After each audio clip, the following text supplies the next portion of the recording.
Are you a podcaster? Maybe you've got that big idea and you're looking for a network to join. The multi-award-winning Ozcast Network can get your content to eyes and ears all over the world. Join now for the first month free, and you could be featuring this sound at the beginning of your podcast. Ozcast. Simply head to ozcastnetwork.com for details. What happens when 2 I found this adoption agency. turns into 5 She comes with 2 younger siblings. in an instant? 3 kids?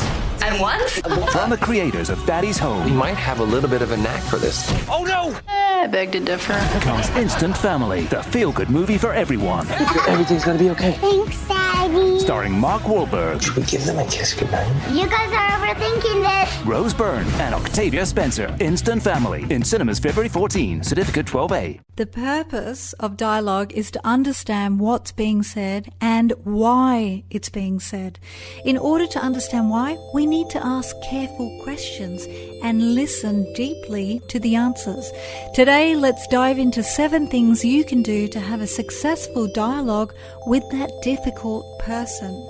I'm Kari Watt. I'm a communications specialist, speaker and writer, and I'm here to be your digital coach, where I give you guidance on how to communicate better in your career and relationships, or on anything you want to ask me. Because communication is my thing, I want to see you become a better communicator, no matter where you are in the world, how old you are, or what you do for a living.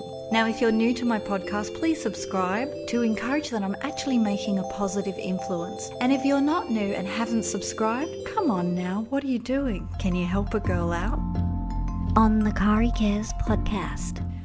Now, I'm sorry you haven't heard from me for a while. It's been a little hectic with working full-time as well as my own business, writing courses, books, and the list keeps going. I know you understand what I'm talking about. Now I'm only going to do a podcast per month, so please subscribe to make sure you get notifications, and if you can be so kind to give a rating of Kari Cares on your podcast app, I'd really appreciate it. I never really knew how important this is, but lately I've been doing it for fellow podcasters to help them with ranking.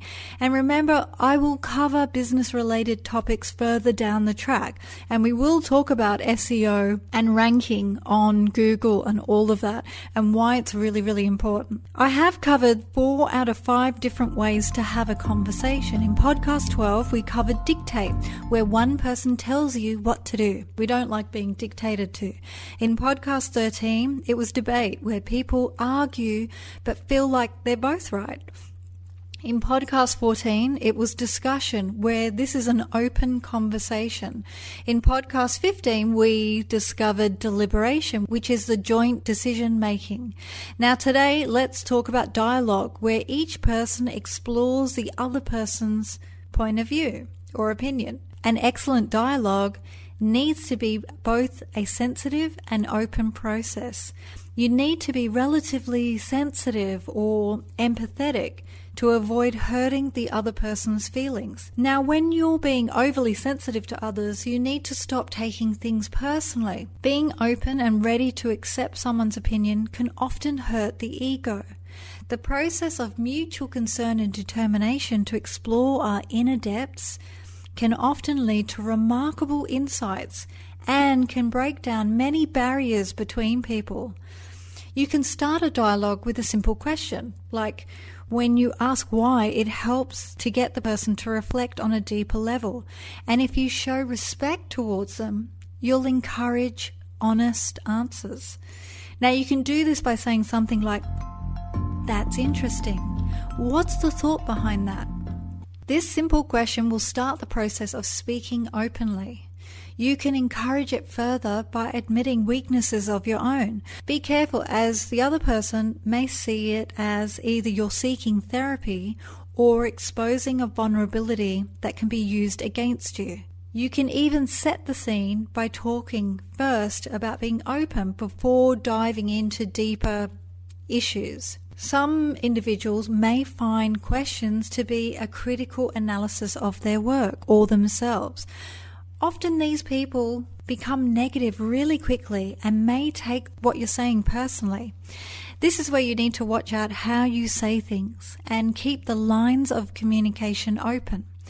Being positive and having a warm approach can often alleviate any fears. An important part of this is to avoid criticism, which assumes the work or the person is bad or incompetent. Also avoid status games of seeking to gain superiority over others. And when we start a dialogue with respect and with the belief that the person is well-intentioned, it's far more difficult to be insulted by them or to look down on them. On the Kari Cares podcast. Here are 7 things to help with your dialogue session. Number 1, ask what's on their mind at that moment. Number 2, ask about how they're feeling and what seems to be the cause of these emotions. Number 3, ask what their thoughts are about something and how they came to their conclusion. Number 4, ask how they think about you or the situation and why they hold these views. Number 5, remember to accept their views are valid, even if they're critical or in your view seem wrong. This doesn't mean their point of view is true, it's simply their perspective. For example, oh, that's interesting. I can see how you could see me as being focused on a limited area. Perhaps I've been in certain circumstances. Then you can continue the conversation with your point of view. Number 6, seek the underlying beliefs, models, and other mental structures that they use. Number 7, when you theorize about their thinking process, test it with them. For example, you said you're opposed to expansion. How does it make you feel uncomfortable? Now, I've got a great quote by Truman Capote, who said, "A conversation is a dialogue, not a monologue. That's why there are so few good conversations. Due to the scarcity, 2 intelligent talkers seldom meet." I love that saying. On the Kari Cares podcast.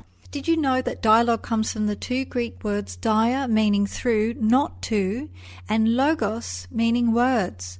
So dialogue is about communicating through words. It makes sense, doesn't it? It doesn't mean 2 people talking, and in many ways Socrates was the first known active individual of dialogue because he questioned and challenged rather than just stating facts.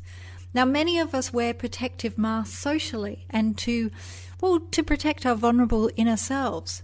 Exposing the real person behind the mask is not something we do lightly, and certainly not if we suspect the other person may take advantage of our vulnerable state or turn it against us. Even more so than discussion, a dialogue is based in respect, because without respect, trust dies, and without trust, we are unlikely to admit fault, let alone show vulnerability or uncertainty. Now, respect comes from accepting the other person as a normal, fallible human. We're all human, right? We all have faults. It doesn't expect perfection. It also comes from self-respect, where you can interact with others without feeling inferior or threatened. For dialogue to take place, status must be forgotten. It's not about being better than the other person, it's being on equal terms with them. You must sit together as equals. Now, replacing concerns for superiority with the concerns for the well-being of the other as you explore each other's minds. A dialogue can take place at different levels. At a gentle depth, we may admit to unimportant errors and give logical reason for our actions. Deeper in, we may admit fears. Lower still, there could be talk of life traumas. Now, the level at which the dialogue operates will depend on the trust between the 2 people or several people and how deep they both want to go. Generally speaking, when one person expresses discomfort, the respect that the other person holds will lead them to back off. In a good dialogue session, we get out of ourselves. We lose a sense of being inside our own bodies as we connect with the other person. This absolutely needs that level of trust. Now remember, dialogue is not a therapy, although it can be therapeutic with some deeper inner reflection.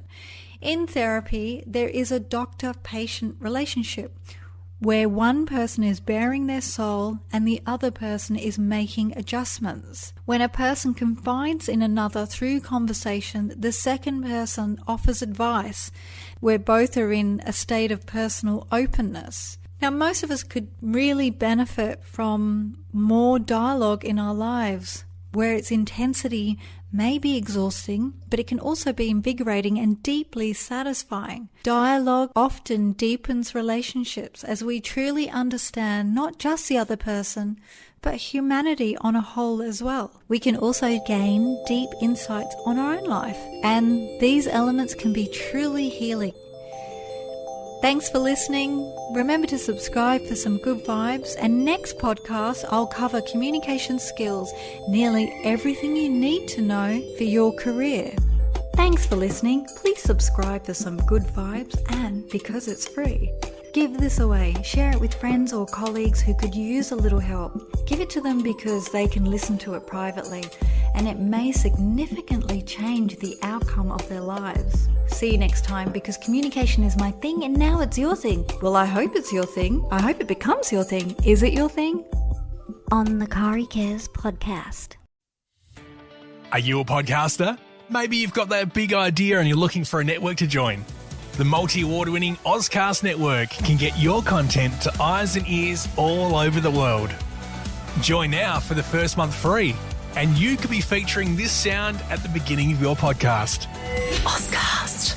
Simply head to ozcastnetwork.com for details.